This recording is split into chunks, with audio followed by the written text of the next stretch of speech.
Assalamualaikum warahmatullahi wabarakatuh. Selamat pagi dan salam sejahtera buat kita semua dan adik-adikku, khususnya mahasiswa-mahasiswa Fakultas Syariah dan Ilmu Hukum, uh, dan para pencari ilmu khususnya.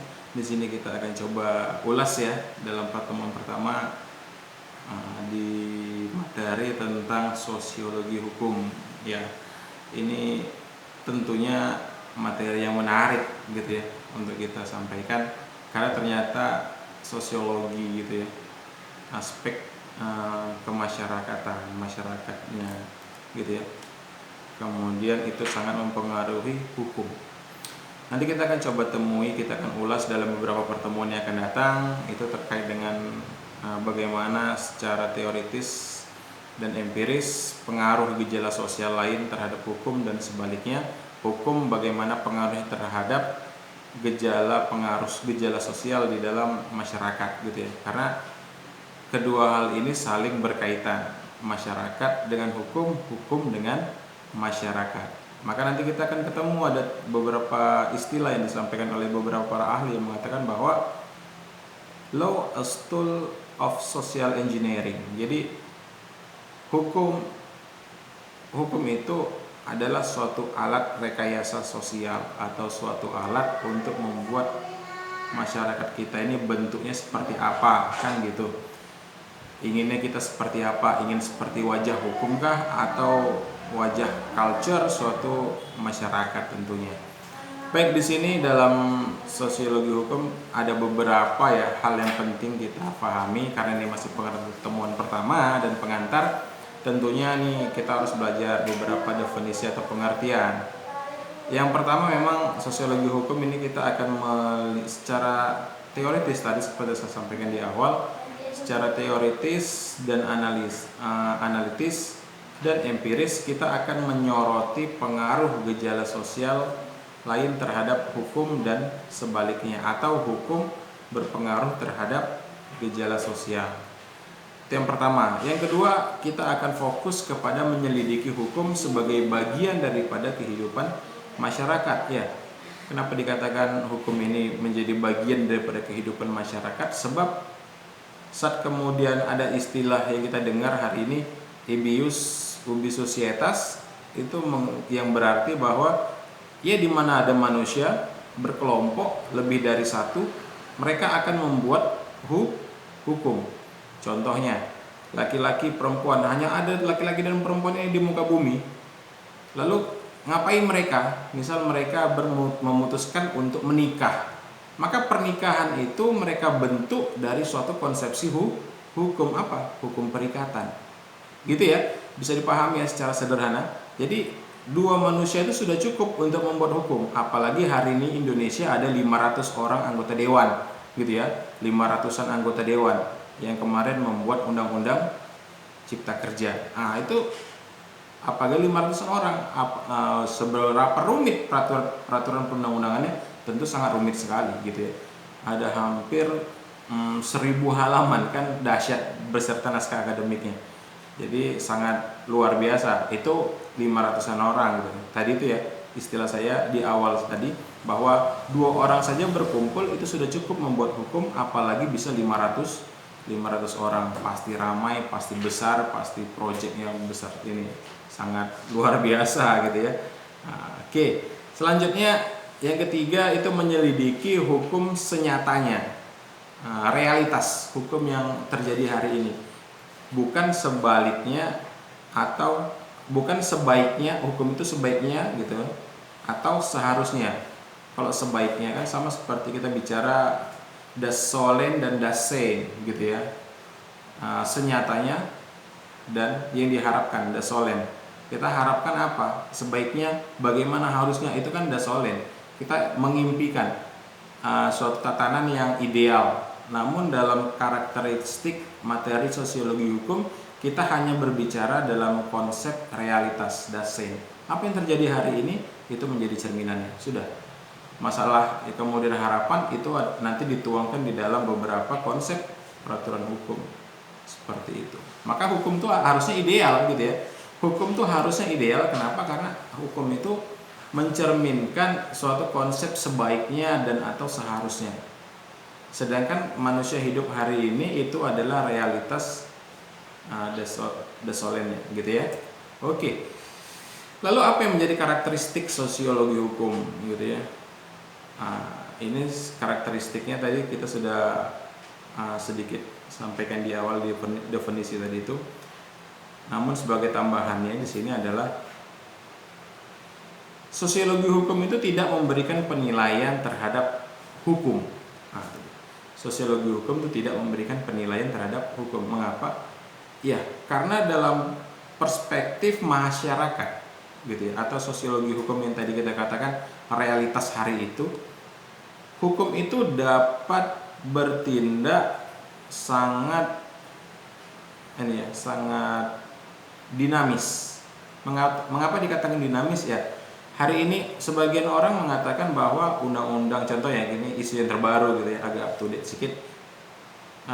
Undang-undang Cipta Kerja itu ternyata itu adalah produk yang sangat luar biasa, keren. Kata Dahlan Iskan itu adalah keren di tahun 2019. Mengapa? Karena berani merencanakan peraturan perundang-undangan yang sifatnya omnibus law itu, yang hari ini kita kenal salah satu produknya itu adalah Undang-Undang Cipta Kerja, itu bisa berhasil diundangkan, itu suatu prestasi.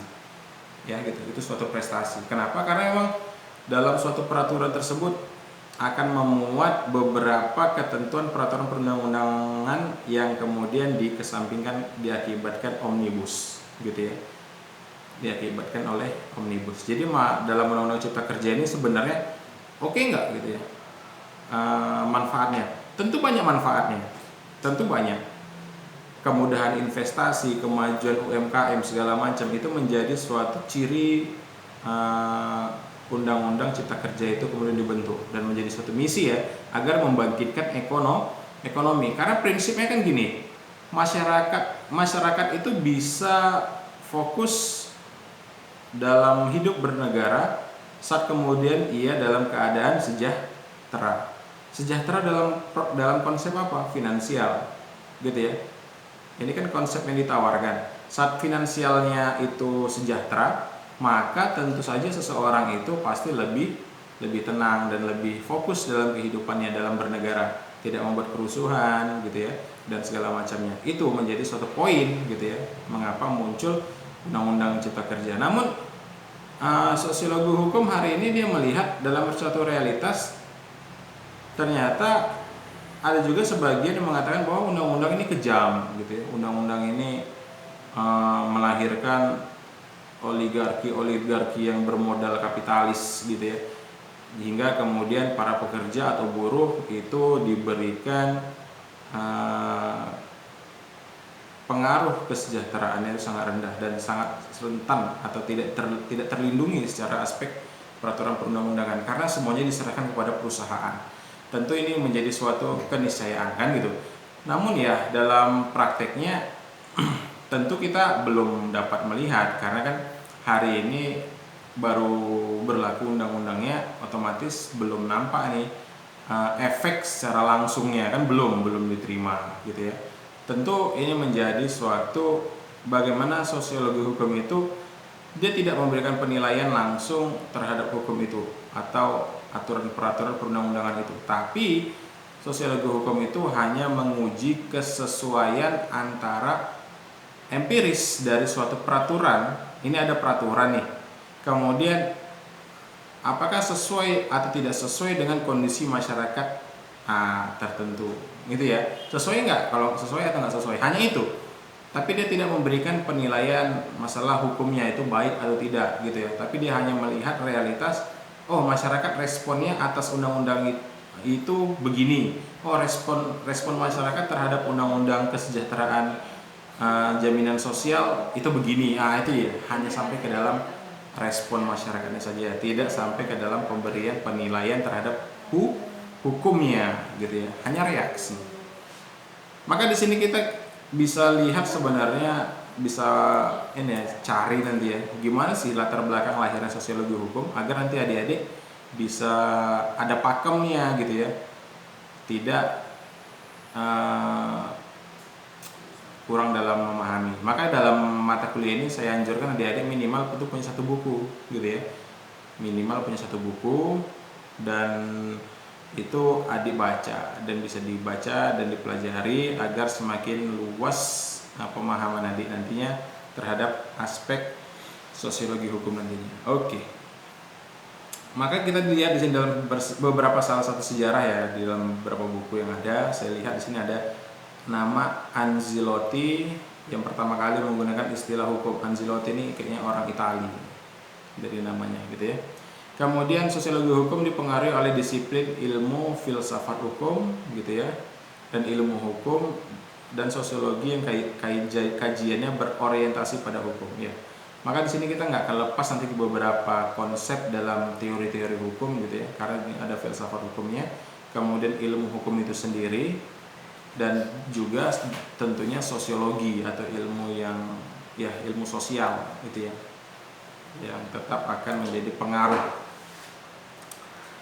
Yang pertama kita akan coba lihat di sini pengaruh filsafat ya. Dalam pengaruh filsafat hukum yang mendorong perkembangan daripada sosiologi hukum itu dapat dilihat ada beberapa aliran filsafat hukum. Ini silakan nanti dicari gitu ya, apa aja penjelasannya. Next kita akan coba ulas satu persatu gitu ya. Yang pertama aliran positivis atau positivisme gitu ya. Aliran apa itu gitu ya. Yang kedua ada mazhab sejarah. Ini sejarah, bicaranya mungkin sejarah terus gitu ya. Kemudian utilitarianisme, aliran utilitarian. Kemudian social legal jurisprudence, dan yang terakhir ada pragmatic legal realism. Jadi ini merupakan 5 pengaruh filsafat hukum yang akan mempengaruhi sosiologi hukum nantinya. Perlu Anda pahami gitu ya. Ini banyak nih cabaran-cabaran yang akan Anda dapatkan nanti jika memahami 5 konsep tadi itu, 5 aliran. Selanjutnya pengaruh ilmu hukum. Itu dimana kita bisa maknai. Maka pengaruh ilmu hukum terhadap sosiologi hukum itu dapat dilihat dari pemaknaan hukum sebagai gejala sosial. Itu dia. Kita melihat hukum itu berdasarkan gejala sosialnya, bukan melihat atau menilai hukumnya. Karena kita tidak membahas masalah itunya, tapi karena kajian ruang lingkup daripada sosiologi hukum itu lebih kepada melihat gejala sosial di masyarakat, realisme gitu ya. Kemudian pengaruh sosiologi yang berorientasi pada hukum dapat dilihat teori solidarisme, Emile Durkheim, teori tipe ideal hukum antara hukum irasional dan rasional, itu dari Max Weber. Itu dia. Jadi itu yang kemudian menjadi beberapa hal yang kemudian mempengaruhi sosiologi hukum.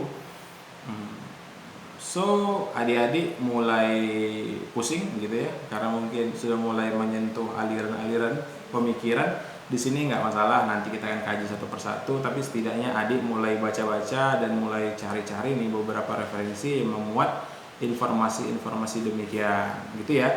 Tentunya ini semoga ini bermanfaat. Mungkin pertemuan pertama ini saya cukupkan sampai di sini untuk materi sosiologi hukum. Next kita mudah-mudahan bisa ketemu lagi dengan materi-materi selanjutnya, insya Allah dalam 1 semester. Demikian, jika ada yang mau ditanyakan silahkan isi aja kolom komentar di bawah ini. Stay tune terus di channel kita, insya Allah kita akan terus update beberapa ilmu pengetahuan berkaitan dengan ilmu hukum. Tidak hanya sosiologi hukum, ada beberapa materi kita tersedia di channel kita. Assalamualaikum, terima kasih atas perhatian dan atensinya. Wassalamualaikum warahmatullahi wabarakatuh.